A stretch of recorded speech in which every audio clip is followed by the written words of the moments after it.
नमस्कार। खबर उत्तर प्रदेश देख रहे हैं आप। मैं हूं आपके साथ अभिजीत तिवारी। खबरों में आगे बढ़ने से पहले एक नजर हेडलाइंस पर। गोरखपुर में जनता के बीच पहुंचे सीएम योगी आदित्यनाथ ने जनता दर्शन में लोगों की सुनी समस्याएं, अधिकारियों को समस्याओं के त्वरित समाधान की दिए निर्देश।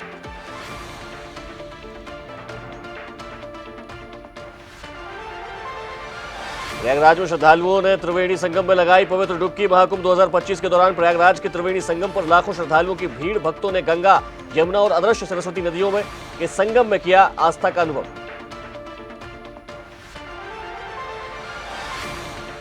कुमार विश्वास ने अयोध्या में हनुमानगढ़ी मंदिर में की पूजा। हनुमानगढ़ी मंदिर में किए देव दर्शन। आस्था और धर्म का बताया महत्व।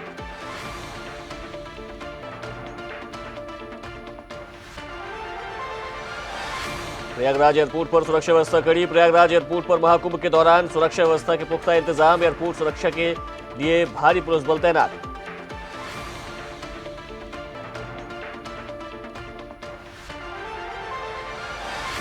गोरखपुर में एसटीएफ ने मुठभेड़ में 4 बदमाशों को मार गिराया। मुठभेड़ में इंस्पेक्टर सुनील भी गंभीर रूप से घायल। एसटीएफ ने अपराधियों को किया गिरफ्तार।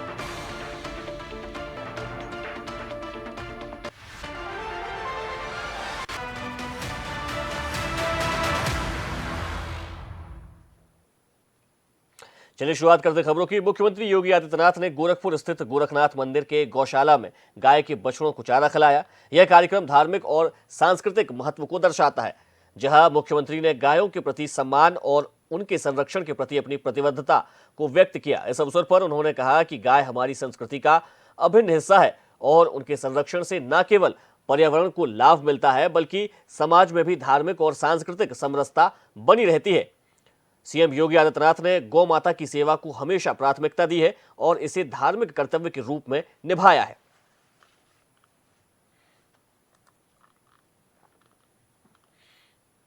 गोरखपुर में मुख्यमंत्री योगी आदित्यनाथ ने जनता दर्शन कार्यक्रम के दौरान जनता से मुलाकात की और उनकी समस्याओं को सुना। इस कार्यक्रम में मुख्यमंत्री ने स्थानीय लोगों की समस्याओं को सीधे तौर पर सुना और त्वरित समाधान का आश्वासन दिया। उन्होंने कहा कि उनकी सरकार हमेशा जनता के साथ खड़ी है और उनका जो प्राथमिक उद्देश्य जनता की समस्याओं का समाधान करना है। योगी आदित्यनाथ ने अधिकारियों को निर्देश दिए कि वे लोगों की समस्याओं को जल्द सुलझाएं। इस कार्यक्रम में आम जनता के अलावा विभिन्न सामाजिक और राजनीतिक प्रतिनिधि भी उपस्थित रहे, जिन्होंने मुख्यमंत्री से अपनी समस्याओं का समाधान मांगा।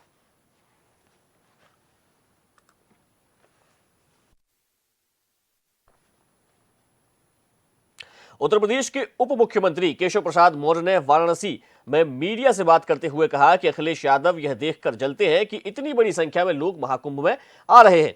उनका असंतोष इस बात को लेकर है कि वह 2027 में सत्ता में आने की उम्मीद कर रहे थे, लेकिन अब 2047 तक उनका सपना चूर हो गया है।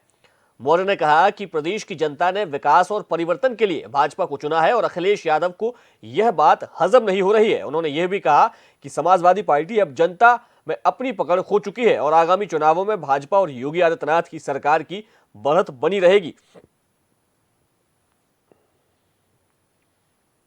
कुंभ में समाजवादी पार्टी करी, कुंभ में सिर्फ वीवीआईपी लोग को ही तरजीह दी जा रही है। गरीब लोगों को मीलों तक पैदल चलना पड़ रहा है। श्री अखिलेश यादव जी, देखिए मैं चाहता था ये विषय ना आवे, लेकिन आप लाए हो तो मैं बता रहा हूँ। श्री अखिलेश यादव जी को बड़ी जलन हो रही है कि लोग कुंभ में इतनी बड़ी संख्या में डुबकी लगाने क्यों आ रहे हैं, देश भर से क्यों आ रहे हैं, दुनिया भर से क्यों आ रहे हैं। डुबकी लगाने के बाद बाबा विश्वनाथ जी का दर्शन करने क्यों आ रहे हैं। अगर काशी आते हैं फिर अयोध्या क्यों दर्शन करने जा रहे हैं। उनकी बेचैनी का कारण 27 का जो सत्ताधीश बनना चाहते थे, 47 तक की उम्मीद उनकी खत्म हो गई है। इस बेचैनी में इस प्रकार की प्रयागराज में अडानी समूह के चेयरमैन गौतम अडानी ने अपनी पत्नी प्रीति अडानी के साथ बड़े हनुमान मंदिर में पूजा अर्चना की। उन्होंने महाकुंभ के दौरान अपने अनुभवों को साझा करते हुए कहा कि यह अनुभव अद्भुत है। यहाँ के प्रबंधन को देखकर मैं हैरान हूं। यह प्रबंधन संस्थानों के लिए एक शोध का विषय बन सकता है। उन्होंने प्रधानमंत्री नरेंद्र मोदी और मुख्यमंत्री योगी आदित्यनाथ का धन्यवाद करते हुए प्रयागराज महाकुंभ का आयोजन शानदार है। मां गंगा के आशीर्वाद से बढ़कर मेरे लिए कुछ नहीं है। अडानी ने महाकुंभ की व्यवस्था और समग्र आयोजन की सराहना की।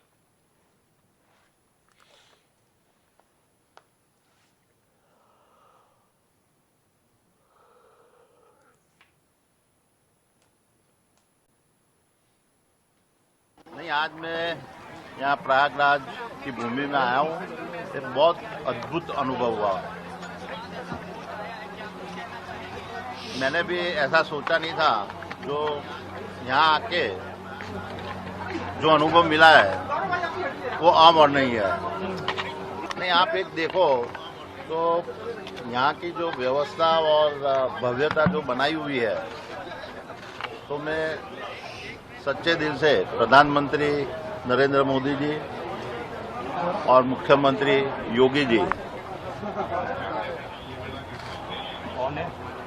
ये अपने सब भारतवासियों की तरफ से मैं उनको धन्यवाद दूंगा। और उत्तर प्रदेश का प्रशासन एंड खास करके पुलिस कर्मचारी, सफाईगण, जिस तरह से इतने करोड़ों की तादाद के अंदर लोग यहाँ आते हैं और जिस तरह से व्यवस्था रखी हुई है, ये मेरे हिसाब से मैनेजमेंट इंस्टीट्यूट और कॉर्पोरेट हाउस के लिए भी एक रियली संशोधन का विषय है। माँ गंगा का आशीर्वाद लेना, उससे ज्यादा कुछ नहीं। सर, एक महाकुंभ तो हो गया, बताया जा रहा है कि जीत की शादी है, तो क्या उसमें भी देश दुनिया से लोगों का एक महाकुंभ आएगा? क्या क्या तैयारियां हैं? नहीं, देखो ऐसा है, जीत की शादी 7 फरवरी को है। देखो मेरा उछेर और एक्चुअली हमारी कार्यशैली जो है एक कॉमन पर्सन की तरह है, सामान्य वर्ग की तरह है। और जीत की शादी में यहाँ जीत भी आया था, तो वो माँ गंगा का आशीर्वाद लेने ही आया था। और जीत की जो शादी है बहुत ट्रेडिशनल की तरह से, बहुत सिंपल और ट्रेडिशनल वे पे होने वाली है। प्रयागराज में पूर्व राष्ट्रपति रामनाथ कोविंद ने बड़े हनुमान मंदिर में दर्शन किए। इस अवसर पर उन्होंने हनुमान जी की पूजा अर्चना की और मंदिर परिसर में आस्था का अनुभव किया। रामनाथ कोविंद का यह दौरा धार्मिक दृष्टि से महत्वपूर्ण था, क्योंकि उन्होंने महाकुंभ के दौरान इस पवित्र स्थान पर आकर अपनी श्रद्धा व्यक्त की। उनके साथ कुछ अन्य महत्वपूर्ण लोग भी मौजूद थे। मंदिर में दर्शन के बाद कोविंद ने प्रदेशवासियों की भलाई की कामना की और इस धार्मिक स्थल की ऐतिहासिक और सांस्कृतिक महत्वता को भी सराहा। उनका यह दौरा क्षेत्रीय जनता के लिए एक प्रेरणा स्रोत बना।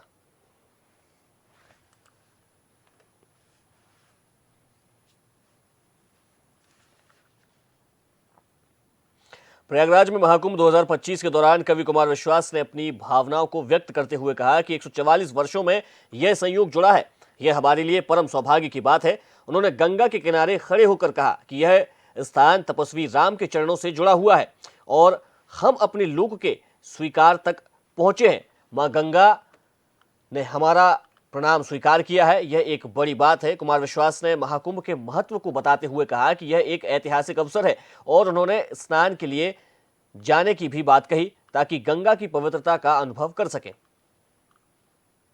समय पर अपने अपने राम कि वो कुंभ का दर्शन करे, स्नान करे और 144 वर्षों में सुयोग जुड़ा है, तो इसलिए तो बहुत ही परम सौभाग्य है। मैं इसी समय पर अपने अपने राम गंगा मंडपम में कर रहा हूँ 3 दिन का, तो आज ये सौभाग्य मिला। मैं तो इस गंगा के किनारे के लिए यही कहता हूँ कि तपस्वी राम के चरणों चढ़ी उपहार तक आई, हमारी माँ हमारे लोक के स्वीकार तक आई। तो माँ ने हमारा प्रणाम स्वीकार किया, यही मैं स्नान करने। भाजपा सांसद राजीव प्रताप रूडी ने उत्तर प्रदेश के मुख्यमंत्री योगी आदित्यनाथ और प्रधानमंत्री नरेंद्र मोदी के नेतृत्व में आयोजित महाकुंभ के बारे में कहा। यह आयोजन अपने आप में अद्वितीय है, ऐसा पहले कभी नहीं हुआ। 50 करोड़ लोगों के आने का अनुमान है, जिनमें से 10 करोड़ लोग पहले ही पहुंच चुके हैं। ऐसा जन समागम शायद ही कहीं और हो सकता है। उन्होंने यह भी कहा कि इस महाकुंभ में हर व्यक्ति की आस्था उमड़ पड़ी है, जो दिखाता है कि यह आयोजन न केवल धार्मिक बल्कि ऐतिहासिक दृष्टि से भी महत्वपूर्ण है। उन्होंने आयोजकों की सराहना की और इसे शानदार आयोजन बताया। अद्भुत नजारा है और मैं कहना चाहूंगा कि उत्तर प्रदेश के माननीय मुख्यमंत्री योगी जी ने और देश के प्रधानमंत्री के नेतृत्व में जो आयोजन किया है, अपने आप में शायद इतना बड़ा आयोजन धरती पर तो नहीं हुआ है। और 50 करोड़ लोगों के आगमन की अनुमान, जिसमें से लगभग 10 करोड़ लोग आ चुके हैं, शायद ये जन समागम का ऐसा दृश्य धरती पर ना तो है, ना होगा, ना किया जा सकता है। प्रशासन का, पुलिस महकमे का, सिविल एडमिनिस्ट्रेशन का, स्वच्छता का, सफाई का, सुरक्षा का, हर व्यक्ति का जो अद्भुत इसमें एक सनातन धर्म के प्रति आस्था, और ये आस्था सिर्फ एक धर्म का नहीं है, मुझे लगता है कि पूरी दुनिया का आस्था उमड़ पड़ा है। उत्तर प्रदेश के डीजीपी प्रशांत कुमार ने शामली में एसटीएफ द्वारा की गई मुठभेड़ के बारे में जानकारी दी। उन्होंने कहा कि इस मुठभेड़ में 4 बदमाश मारे गए और हमारे इंस्पेक्टर सुनील गंभीर रूप से घायल हो गए। इंस्पेक्टर को 3-4 गोलियां लगी हैं और उनका इलाज गुरुग्राम के मेदांता अस्पताल में चल रहा है। मारे गए बदमाशों में से एक की पहचान अरशद के रूप में हुई है, जिस पर 1 लाख रुपए का इनाम था और वह सहारनपुर में डकैती के मामले में वांछित था। उसके अन्य 2 साथियों की पहचान मंजीत और सतीश के रूप में हुई है। उनके पास से एक ब्रेजा कार, 1 पिस्तौल, 2 पिस्तौल, 1 कार्बाइन और 3 बंदूकें बरामद हुई है। अरशद मुकीम काला गिरोह का सदस्य था और उसके खिलाफ 16 से ज्यादा आपराधिक मामले दर्ज थे।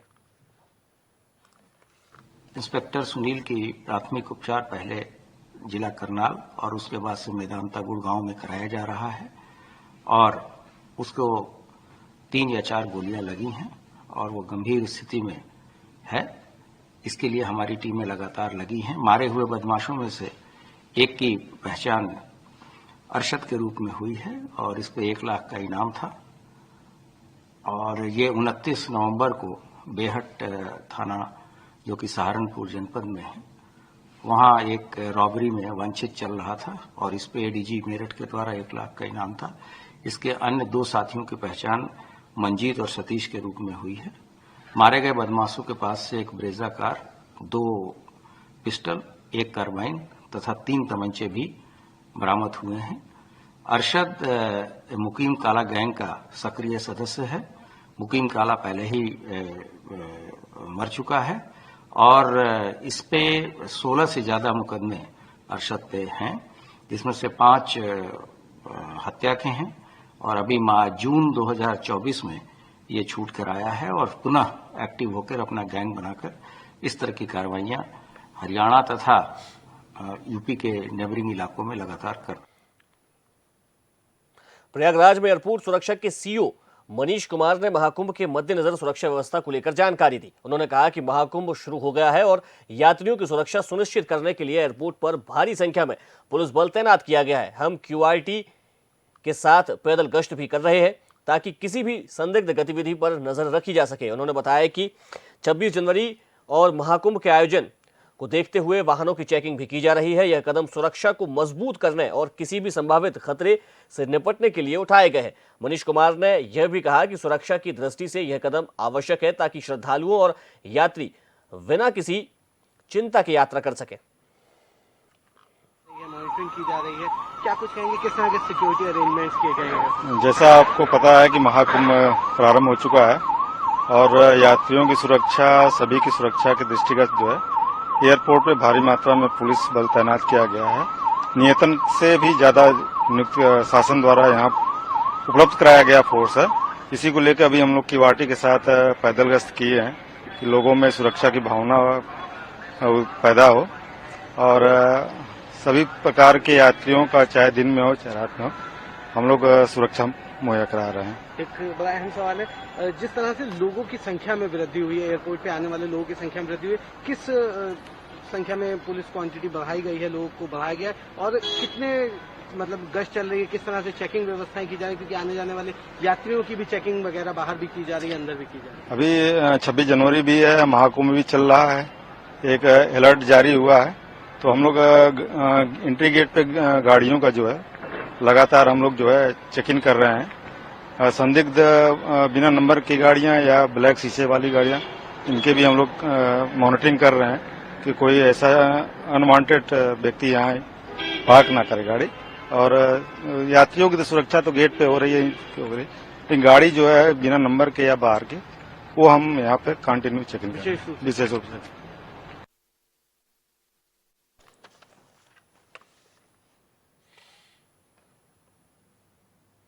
रोकते हैं छोटे से ब्रेक के बाद लौटेंगे कुछ और खबरों के साथ।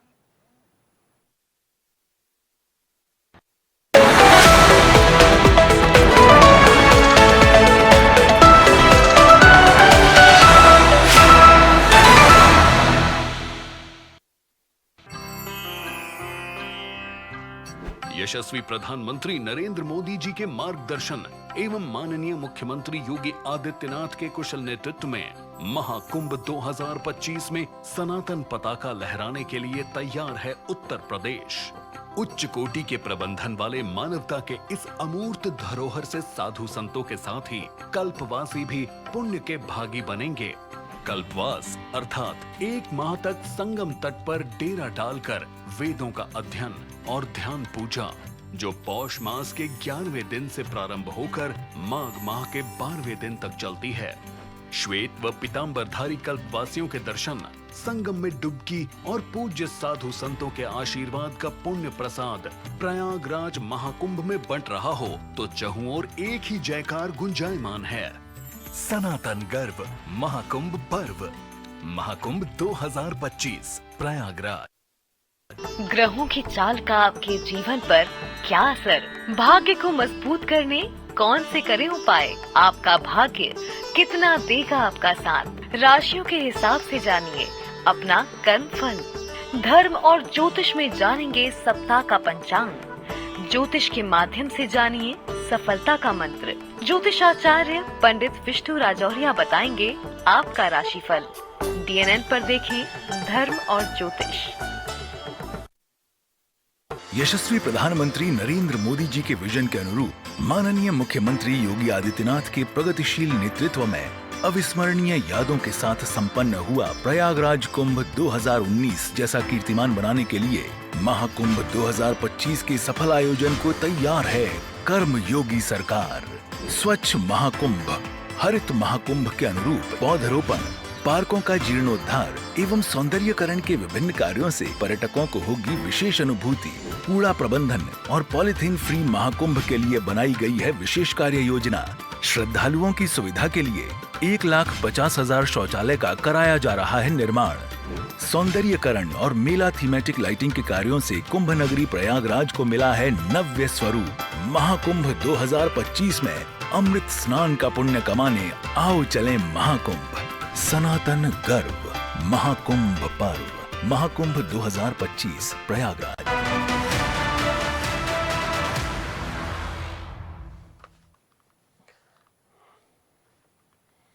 ब्रेक के बाद आपको स्वागत है। बढ़ते खबरों की ओर। अयोध्या स्थित हनुमानगढ़ी मंदिर में भक्तों की भारी भीड़ देखी गई। खासकर मंगलवार को मंदिर में विशेष श्रद्धालु दर्शन के लिए पहुंचे, क्योंकि यह दिन भगवान हनुमान के प्रति समर्पण का माना जाता है। भक्तों ने बड़ी श्रद्धा और आस्था के साथ हनुमान जी के दर्शन किए और पूजा अर्चना की। मंदिर परिसर में चहल पहल का माहौल था और हर ओर भक्ति की गूंज सुनाई दे रही थी। कई भक्तों ने मन्नतें मांगी और भगवान से आशीर्वाद प्राप्त किया। प्रशासन ने सुरक्षा व्यवस्था कड़ी कर दी थी ताकि श्रद्धालुओं को किसी भी प्रकार की कोई परेशानी ना हो। इस अवसर पर मंदिर के पुजारियों ने विशेष पूजा और आरती का आयोजन किया। हनुमानगढ़ी मंदिर, जो अयोध्या का एक प्रमुख धार्मिक स्थल है, धार्मिक महत्व भक्तों के दिलों में विशेष स्थान करता है।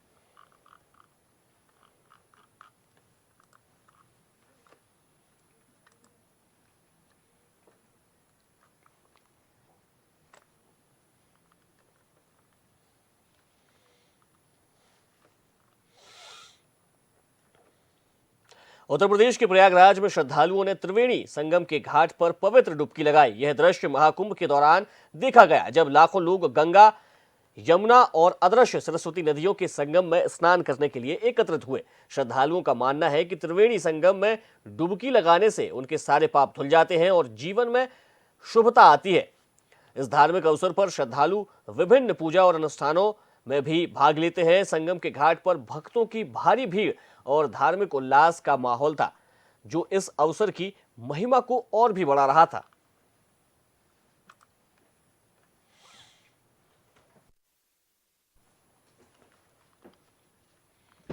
प्रयागराज में महाकुंभ 2025 के दौरान त्रिवेणी संगम पर शाम की गंगा आरती का आयोजन किया गया। इस अद्भुत धार्मिक कार्यक्रम में हजारों श्रद्धालुओं ने भाग लिया और गंगा मैया की पूजा अर्चना की। गंगा आरती के दौरान श्रद्धालुओं ने दीपों की लौ के साथ मंत्रोच्चार और भजनों का गायन किया, जिससे वातावरण भक्ति में लहराता हुआ प्रतीत हो रहा था।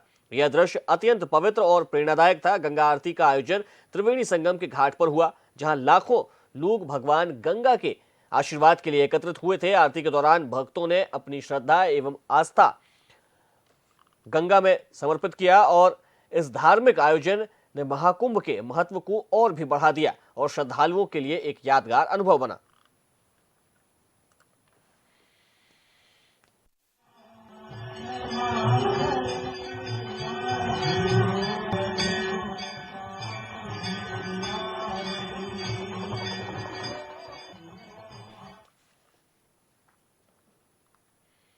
उत्तर प्रदेश सहित पूरे उत्तर भारत में शीतलहर का प्रकोप जारी है। अयोध्या में भी घना कोहरा छाया हुआ है, जिससे लोगों को सर्दी का सामना करना पड़ रहा है। सुबह के समय दृश्यता बेहद कम हो गई है और यातायात प्रभावित हो रहा है। कोहरे के कारण सड़कों पर गाड़ी चलाना मुश्किल हो रहा है और लोग रजाई में ही सर्दी से बचने की कोशिश कर रहे हैं। इसके अलावा ठंड के कारण लोग तावों और अलाव का सहारा ले रहे हैं। मौसम विभाग के अनुसार अगले कुछ दिनों तक शीतलहर का प्रभाव जारी रहने की संभावना है। किसानों को भी ठंड से फसलों की सुरक्षा को लेकर चिंता है। जनजीवन ठंड के कारण अस्त व्यस्त है, लेकिन लोग इस सर्दी के मौसम में भी अपने दैनिक कार्यों में लगे हुए हैं।